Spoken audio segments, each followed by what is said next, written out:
ಕರ್ನಾಟಕ ರಾಜ್ಯದಲ್ಲಿ ವಿವಾದಾಸ್ಪದ ಶಾಸಕ, ಕೇವಲ ಹಿಂದೂ ಮುಸ್ಲಿಮದಲ್ಲಿ ಮಾತನಾಡುವಂಥ ಶಾಸಕ ಬಸನಗೌಡ ಪಾಟೀಲ್ ಯತ್ನಾಳ್ ಈಗ ರಾಜ್ಯದಲ್ಲಿ ಒಂದು ಪಕ್ಷ ನಿರ್ಮಾಣ ಮಾಡುವ ಸಲುವಾಗಿ ಘೋಷಣೆ ಮಾಡ್ಯಾರ ಅಂದ್ರೆ ಅವ್ರ ಕಾರ್ಯಕರ್ತರು ಘೋಷಣೆ ಮಾಡ್ಯಾರ, ಅವರ ಹಿಂಬಾಲಕರು ಘೋಷಣೆ ಮಾಡ್ಯಾರ, ಅವ್ರ ಬೆಂಬಲಿಗರು ಘೋಷಣೆ ಮಾಡ್ಯಾರ. ಅಂದ್ರೆ ಇನ್ನು ಪರಿಸ್ಥಿತಿ ಏನಾಕೈತ್ರಿ, ಇನ್ನು ವಿಜಾಪುರದಲ್ಲಿ ಏನು ಶಾಸಕ ಆಗೋದನ್ನ ಶತಾಯಗತಾಯ ಪ್ರಯತ್ನ ಮಾಡ್ಯಾನ, ಅಲ್ಲಿ ಚಿನಿಕ್ಯಾಡಿ ಬರಬೇಕಾಗೈತಿ. ಇನ್ನು ರಾಜ್ಯದಲ್ಲಿ ರಾಜನಾಯಕ ಆಗಿ ಮುಖ್ಯಮಂತ್ರಿ ಪಟ್ಟಕ್ಕೆ ಏರ್ತೀನಿ ನಾನು, ಆಗತೈತ್ರಿ. ಕರ್ನಾಟಕ ರಾಜ್ಯ 224 ಕ್ಷೇತ್ರ, ಅಲ್ಲಿ ಯತ್ನಾಳದ ಪ್ರಭಾವ ನಡೀತೈತಿ. ತನ್ನ ಕ್ಷೇತ್ರದಲ್ಲಿ 2000 ಅಂತರದಿಂದ ಆರಿಸಿ ಬರುವ ಸಲುವಾಗಿ ತಿನ್ಕ್ಯಾಡಬೇಕು. ಇನ್ನು ರಾಜ್ಯದಲ್ಲಿ ಪ್ರವಾಸ ಮಾಡಿದ್ರಂದ್ರೆ ಜನ ಇವತ್ತು ಭಾಳ ಹುಷಾರದಾರ. ಇಂಥ ಎಷ್ಟೋ ಪ್ರಾದೇಶಿಕ ಪಕ್ಷಗಳು ಸತ್ಯಾನಾಶ ಆಗಿ ನುಚ್ಚು ನೂರಾಗಿ ಹೋದು. ಆದರೆ ಈಗ ಬಸನಗೌಡ ಪಾಟೀಲ್ ಯತ್ನಾಳ ಇನ್ನು ರಾಜ್ಯದಲ್ಲಿ ಪಕ್ಷ ಕಟ್ತೀನಿ, ಅದು ಕೇವಲ ಹಿಂದುತ್ವದ ಆಧಾರದ ಮೇಲೆ ಕಟ್ತೀನಿ ಅಂದರೆ ರಾಜ್ಯ ಇದಕ್ಕೆ ಮನ್ನಣೆ ಕೊಡ್ತೈತ್ರಿ. ಒಂದೊಂದು ಕ್ಷೇತ್ರದಲ್ಲಿ 50-60 ಸಾವಿರ ಜನ ಅದಾರ, ಹಿಂದುಳಿದ ವರ್ಗ ಅಲ್ಪಸಂಖ್ಯಾತರ ಜನ ಬೆನ್ನತ್ತಾರ. ಇಲ್ಲಿ ಕೇವಲ ಹಿಂದುತ್ವದ ಆಧಾರದ ಮೇಲೆ ಪಕ್ಷ ಕಟ್ಟಿದರೆ ಭಾರತೀಯ ಜನತಾ ಪಕ್ಷಕ್ಕೆ ದೊಡ್ಡ ಭಾರಿ ಪೆಟ್ಟ ಕೊಡುವ ಸಲುವಾಗಿ ಯತ್ನಾಳನ ಏನು ಬ್ಲ್ಯಾಕ್ ಮೇಲ್ ಪ್ಲ್ಯಾನ್ ಏನ್ರಿ.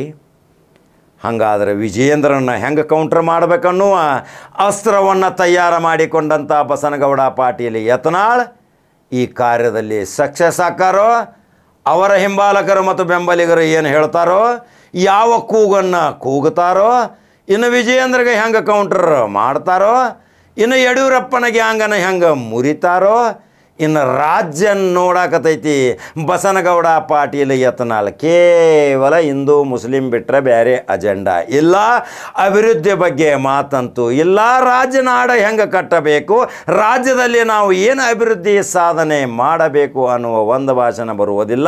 ಕೇವಲ ಧರ್ಮ ಆಧಾರಿತವಾಗಿ ಒಡೆದಾಳುವ ನೀತಿಯನ್ನು ತಯಾರು ಮಾಡುವಂಥ ಬಸನಗೌಡ ಪಾಟೀಲ್ಗೆ ಇನ್ನು 28ರ ಒಳಗೆ ಕೊನೆಯ ಚುನಾವಣೆ, ಕೊನೆಯ ರಾಜಕೀಯ ಸನ್ಯಾಸ ಮಾಡ್ತಾರಂತೇಳಿ ಕರ್ನಾಟಕ ರಾಜ್ಯದ ಜನತೆ ಏನು ಸಂದೇಶ ಕೊಡ್ತೀರಿ, ಅನಿಸಿಕೆಗಳನ್ನ ಹಾಕ್ತೀರಿ?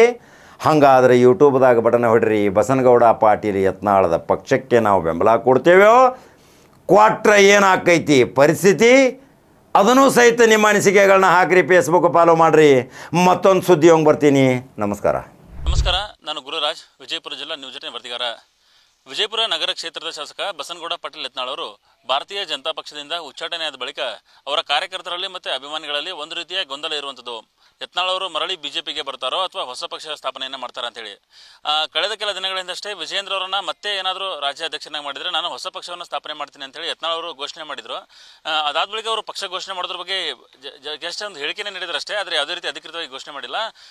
ಅದಕ್ಕಿಂತ ಮುಂಚೆನೇ ಮೊನ್ನೆ ಮಹಾನಗರ ಪಾಲಿಕೆ ಚುನಾವಣೆ ನಡೆದ ಬಳಿಕ ಅದರ ಫಲಿತಾಂಶ ಬಂದ ಬಳಿಕ ವಿಜಯಪುರದಲ್ಲಿ ಅವರ ಅಭಿಮಾನಿಗಳು ಒಂದು ರೀತಿಯಿಂದ ಹೊಸ ಒಂದು ಅಭಿಯಾನ ಶುರು ಮಾಡಿದ್ದಾರೆ ಅಂತ ಹೇಳ್ಬೋದು, ಅಥವಾ ಒಂದು ಈ ಥರ ಪಕ್ಷವನ್ನು ಸ್ಥಾಪನೆ ಮಾಡ್ತಾರೆ ಅಂತೇಳಿ ಪರೋಕ್ಷವಾಗಿ ಹೇಳಿರುವಂಥದ್ದು.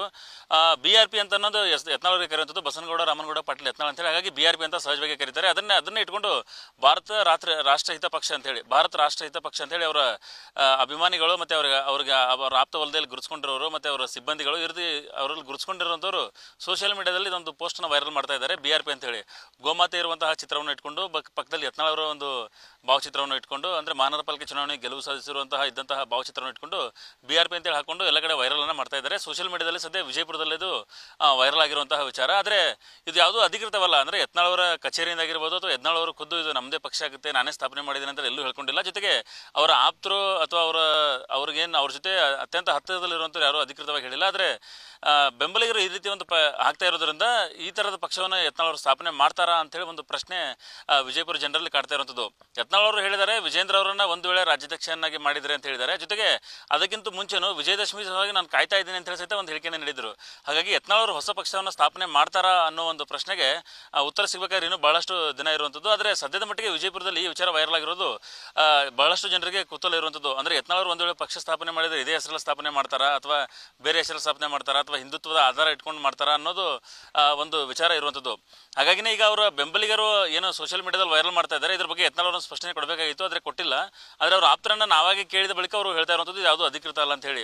ಕಾರ್ಯಕರ್ತರು ಸಹಜವಾಗಿ ಅದನ್ನು ವೈರಲ್ ಮಾಡ್ತಾ ಇದ್ದಾರೆ. ಜೊತೆಗೆ ಜನರಿಗೆ ತಲುಪಿಸೋ ಮಾಡಿಸೋ ವ್ಯವಸ್ಥೆಯನ್ನು ಸಹಿತ ಮಾಡ್ತಾ ಇದ್ದಾರೆ. ಈ ರೀತಿ ಪಕ್ಷವನ್ನು ಯತ್ನಾಳ್ ಅವರು ಒಂದು ವೇಳೆ ಸ್ಥಾಪನೆ ಮಾಡಿದರೆ ಹೇಗೆ ಅನ್ನೋ ಅಭಿಪ್ರಾಯ ಸಂಗ್ರಹಣೆಯನ್ನು ಸಹಿತ ಈ ರೀತಿ ಪರೋಕ್ಷವಾಗಿ ಮಾಡ್ತಾ ಇರ್ಬೋದು. ಆದರೆ ಒಂದು ಯತ್ನಾಳ್ ಅವರು ಒಂದು ಪಕ್ಷವನ್ನು ಸ್ಥಾಪನೆ ಮಾಡಿದ್ದಾಗಿದ್ದಲ್ಲಿ ಅಥವಾ ವಿಜಯೇಂದ್ರ ಅವರನ್ನ ಮತ್ತೆ ಒಂದು ಅವಧಿಗೆ ರಾಜ್ಯಾಧ್ಯಕ್ಷ ಕಂಟಿನ್ಯೂ ಮಾಡಿದಲ್ಲಿ, ಇವರು ಒಂದು ತಾವು ಹೇಳ್ಕೊಂಡಂತೆಯೇ ಒಂದು ಪಕ್ಷವನ್ನು ಸ್ಥಾಪನೆ ಮಾಡಿದ್ದಲ್ಲಿ ಅದರಿಂದ ಬಿಜೆಪಿಗೆ ಲಾಭ ಆಗುತ್ತೆ ಹಾನಿ ಆಗುತ್ತೆ ಅನ್ನೋ ಲೆಕ್ಕಾಚಾರ ನೋಡಿದರೆ ಬಹುತೇಕ ಅದಕ್ಕೆ ಹಾನಿನೇ ಆಗುತ್ತೆ. ಭಾರತೀಯ ಜನತಾ ಪಕ್ಷಕ್ಕೆ ಅದು ಹಾನಿನೇ ಆಗುವಂಥದ್ದು. ಜೊತೆಗೆ ಯತ್ನಾಳ್ ಅವರಿಗೂ ಅದರಿಂದ ಪೂರ್ಣ ಪ್ರಮಾಣದಲ್ಲಿ ಲಾಭ ಆಗುತ್ತೆ ಅನ್ನೋದೇನಿಲ್ಲ. ಆದರೆ ಭಾರತೀಯ ಜನತಾ ಪಕ್ಷಕ್ಕೆ ಅದರಿಂದ ಬಹಳಷ್ಟು ಹಾನಿ ಆಗೋದ್ರಲ್ಲಿ ಎರಡು ಮಾತಿಲ್ಲ.